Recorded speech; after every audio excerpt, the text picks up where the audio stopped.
दोस्तों नमस्कार। चलते हैं हम अपने अगले अध्याय। बुद्ध ने मुक्ति का आश्वासन नहीं दिया। उन्होंने कहा कि मैं मार्गदाता हूँ, मोक्षदाता नहीं। इसका अर्थ क्या है हम समझते हैं अपने इस अध्याय में। बहुत से धर्म इल्हामी धर्म माने जाते हैं, किंतु भगवान बुद्ध का धर्म इल्हामी धर्म नहीं है। कोई धर्म इल्हामी धर्म इसलिए कहलाता है कि वह ईश्वर का संदेश है और जो उसके द्वारा निर्मित प्राणियों के नाम होता है, वो अपने रचिता की पूजा करें और अपनी आत्माओं की रक्षा करें।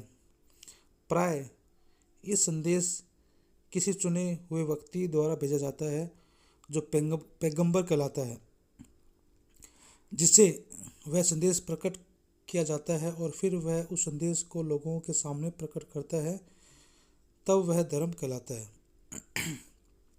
यह पैगंबर का कर्तव्य है कि जो उस धर्म में विश्वास रखते हैं उसके लिए वह मोक्ष लाभ निश्चित करे।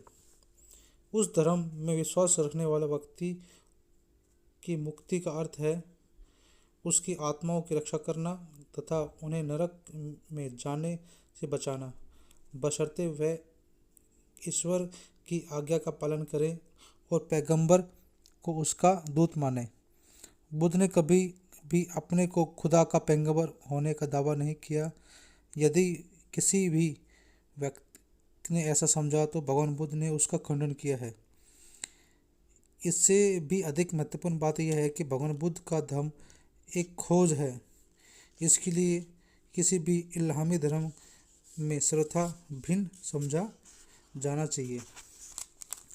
भगवान बुद्ध का धर्म इन अर्थों में एक आविष्कार या खोज है क्योंकि यह पृथ्वी पर मानवीय जीवन की स्थिति को गंभीर अध्ययन का परिणाम है और जिन स्वाभाविक प्रवृत्तियों को लेकर आदमी ने यह जन्म ग्रहण किया है उन्हें पूरी तरह समझ लेने का परिणाम है, और साथ ही उन प्रवृत्तियों को भी जिन्हें आदमियों ने इतिहास और परंपराओं के परिणाम स्वरूप जन्म दिया है, वे मानव के हित में नहीं है। सभी पैगंबरों ने मुक्ति का आश्वासन दिया है। भगवान बुद्ध ने ही एक ऐसा महापुरुष हैं जिन्होंने इस प्रकार का कोई आश्वासन नहीं दिया। उन्हें मोक्षदाता और मार्गदाता के अर्थ में पूर्ण रखा है, अर्थात एक तो मोक्ष देने वाला है, दूसरा केवल उसका मार्ग बताने वाला है। भगवान केवल मार्गदाता हैं।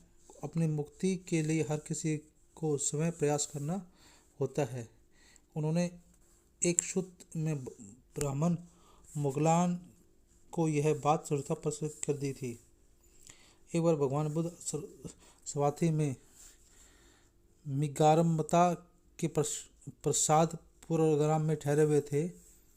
तब भगवान मुगलान गणक तथागत के पास आए और मित्रवत अभिवादन करके कुशल क्षेम पूछने के पश्चात एक और बैठ गए। इस प्रकार बैठे हुए भगवान ब्राह्मण मुगलान गणक ने बुद्ध से कहा, शर्मन गौतम, जिस प्रकार आदमी किसी बहुमंजिले प्रसाद की प्रगति को देखते हुए क्रम के अनुसार एक के बाद एक सीढ़ी से ऊपर होता हुआ अंतिम सीढ़ी तक जा पहुंचता है, इसी प्रकार हम ब्राह्मणों की शिक्षा भी कर्मशय है, अर्थात हमारे वेदों के अध्ययन का पाठ्यक्रम भी कैसा ही कर्मिक है। शर्मन गौतम, जैसे धनुर्विद्या में उसी प्रकार हम ब्राह्मणों में भी प्रशिक्षण प्रगति और एक के बाद एक सीढ़ी होते हुए ऊपर पहुंचना होता है, वैसे ही जैसे गणना में होता है।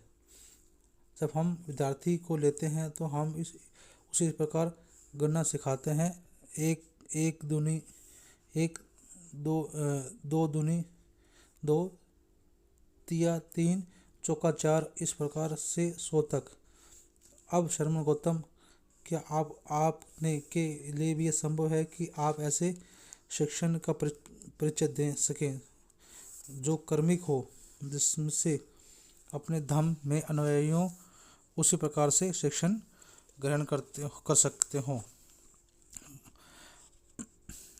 ब्राह्मण ऐसा ही है। ब्राह्मण एक चतुर अश्व शिक्षक को ही ले। यह एक अच्छी नस्ल के घोड़े को प्रशिक्षण लेता है। सबसे पहले वह उसके मुंह में लगाम लगाकर एक साधता है, फिर धीरे धीरे आगे का पाठ्यक्रम सिखाता है।